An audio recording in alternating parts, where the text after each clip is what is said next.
Mag-exercise tayo tuwing umaga.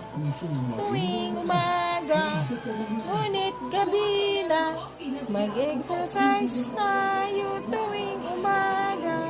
Ngunit gabi na ngayon.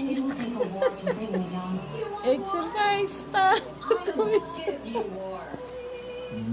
umaga. Ngunit gabi na.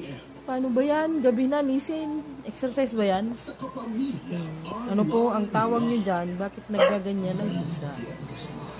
Exercise tayo tuwing gabi na. Tuwing gabi na. Tuwing gabi na. Exercise. Tuwing gabi na lang ako mag-exercise. Parang stressful si Nisin. Tingnan mo, oh. Yung kanyang fur.